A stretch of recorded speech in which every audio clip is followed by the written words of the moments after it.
Hi viewers, welcome to our channel. Sri Reddy మనకు తెలిసిందే social మీడియాలో ఎంత యాక్టివ్గా ఉంటారో.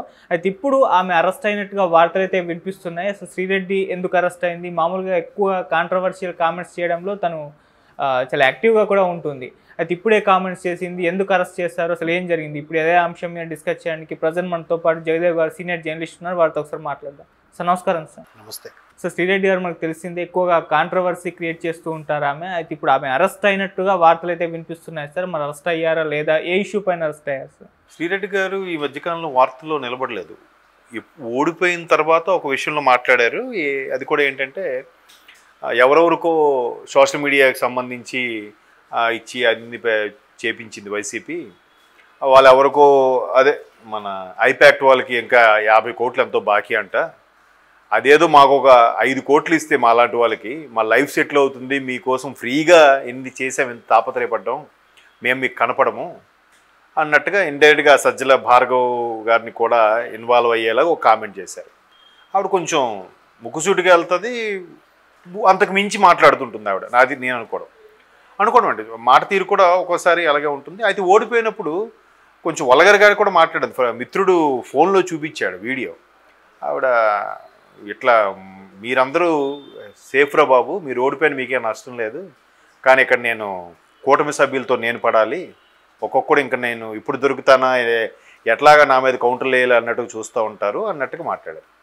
సో ఇప్పుడు మళ్ళీ ఒక నెల రోజుల తర్వాత, నెల దాటిందేమో, ముఖ్యమంత్రి చంద్రబాబు నాయుడు గారి మీద, పవన్ కళ్యాణ్ గారి మీద, అలాగే హోంమంత్రి అనిత గారి మీద కూడా అనుచిత వ్యాఖ్యలు చేశారు అంట.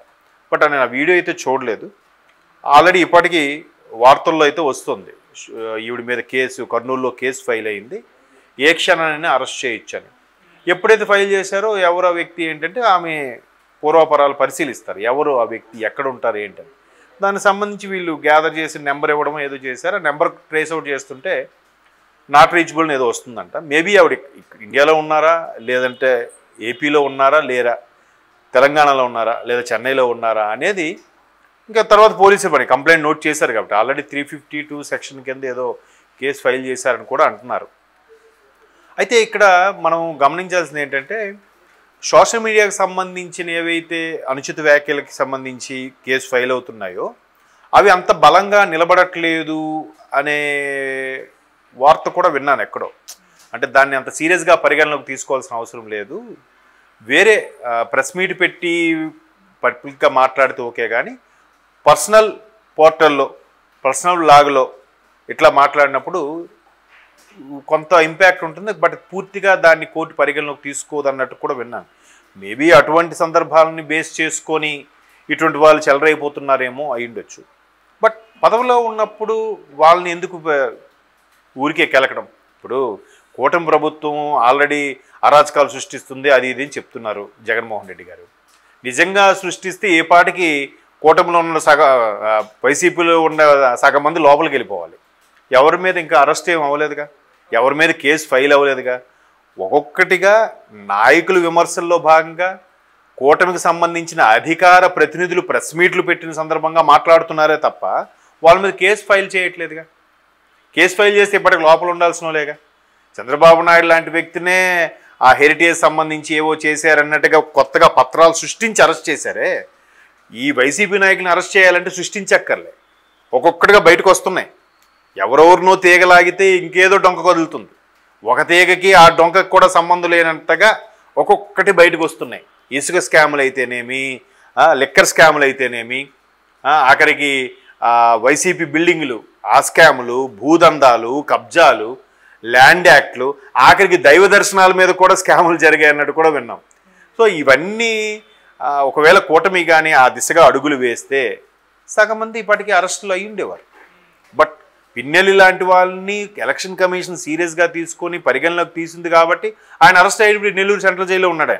ఆవిడ ఇట్లా మీరందరూ సేఫ్రా బాబు, మీరు ఓడిపోయిన మీకేం నష్టం లేదు, కానీ ఇక్కడ నేను కూటమి సభ్యులతో నేను పడాలి, ఒక్కొక్కడు ఇంకా నేను ఇప్పుడు దొరుకుతానా, ఎట్లాగా నా మీద కౌంటర్లు వేయాలి అన్నట్టుగా చూస్తూ ఉంటారు అన్నట్టుగా మాట్లాడారు. సో ఇప్పుడు మళ్ళీ ఒక నెల రోజుల తర్వాత, నెల దాటిందేమో, ముఖ్యమంత్రి చంద్రబాబు నాయుడు గారి మీద, పవన్ కళ్యాణ్ గారి మీద, అలాగే హోంమంత్రి అనిత గారి మీద కూడా అనుచిత వ్యాఖ్యలు చేశారు అంట. బట్ నేను ఆ వీడియో అయితే చూడలేదు. ఆల్రెడీ ఇప్పటికీ వార్తల్లో అయితే వస్తుంది, ఈవిడ మీద కేసు, కర్నూలులో కేసు ఫైల్ అయింది, ఏ క్షణాన్ని అరెస్ట్ చేయొచ్చని. ఎప్పుడైతే ఫైల్ చేశారో ఎవరు ఆ వ్యక్తి ఏంటంటే ఆమె పూర్వాపరాలు పరిశీలిస్తారు, ఎవరు ఆ వ్యక్తి, ఎక్కడ ఉంటారు ఏంటని. దానికి సంబంధించి వీళ్ళు గ్యాదర్ చేసి నెంబర్ ఇవ్వడం ఏదో చేశారు. ఆ నెంబర్ ట్రేస్ అవుట్ చేస్తుంటే నాట్ రీచబుల్ ఏదో వస్తుందంట. మేబీ ఆవిడ ఇండియాలో ఉన్నారా, లేదంటే ఏపీలో ఉన్నారా, లేరా. మిగతా దానికి కూడా కక్ష సాధింపు అంటే ఏం చేయాలి? నెక్స్ట్ కక్ష సాధింపు కాకుండా ఇలాగ అరెస్ట్ చేయలేదు అనుకోండి, ఈయన చూసి ఇంకోళ్ళు వస్తారుగా. ఇప్పుడు చాలామంది కోరుకున్నది ఏంటంటే, ఇప్పుడు సోకాల్డ్ మంత్రులుగా ఉన్న వాళ్ళు కూడా గతంలో ఛానల్స్కి ఇచ్చిన ఇంటర్వ్యూల్లో అసలు నెక్స్ట్ మీ గవర్నమెంట్ వస్తే ఫస్ట్ టార్గెట్ ఏంటి అంటే, వెంటనే ఇప్పుడు సోకాల్డ్ మంత్రులు ఎవరైతే ఉన్నారో ఆంధ్రప్రదేశ్లో వాళ్ళు కూడా పేర్లు అనవసరం, టార్గెట్ ఏం కాదు సార్, చట్టబద్ధంగానే వెళ్తాం మేము. చట్టపరంగా వాళ్ళు ఏవేమి లోపాలు ఉన్నాయి, వాళ్ళు ఏవేవి తప్పులు చేశారో, శిశుపాలుడి కంటే ఎక్కువ తప్పులు చేశారు, 100 తప్పులు కానీ క్షమించవచ్చు, వాళ్ళు దాటేశారు 100 తప్పులు. విమర్శలు ఒకటే కాదు, వాళ్ళు చేసే దందాలు, స్కాములు, అవినీతిలు, ఆరోపణలు ఒకటి కాదు, చాలా ఉన్నాయి, అవన్నీ తిమింగిలాలు. వాటిని చట్టపరంగా వెళ్ళి మేము ఎదుర్కొంటాం కానీ కక్ష సాధింపు కాదు అన్నట్టుగా చెప్పుకొచ్చారు. బట్ ఇప్పుడు కూటమి కార్యకర్తలు మాత్రం చాలా రగిలిపోతున్నారు. ఎందుకు రగిలిపోతున్నారట?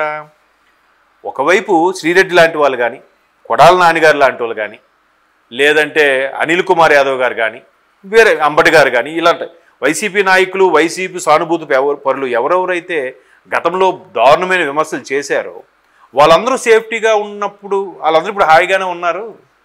ఇటొచ్చి మధ్యలో కార్యకర్తలు మేము నలిగిపోయాము, ఇప్పుడు కూడా మీరు వాళ్ళ మీద చర్యలు తీసుకోకపోతే ఎలాగా అంటుంటే, ఒకవైపు చంద్రబాబు నాయుడు గారు కానీ, పవన్ కళ్యాణ్ గారు కానీ ఏమంటున్నారు, సమయం పాటించండి, వాళ్ళు రెచ్చగొట్టే వ్యాఖ్యలు చేస్తున్నారు, మీరు రెచ్చిపోవద్దు, కవ్వింపు చర్యలకు దిగుతున్నారు, మీరు దిగద్దు, ప్రభుత్వం అంది, వాళ్ళు అరుస్తారు కాసి కొన్నాళ్ళకు ఊరుకుంటారు, మీరు అలాంటివి ఏం తీసుకోకండి.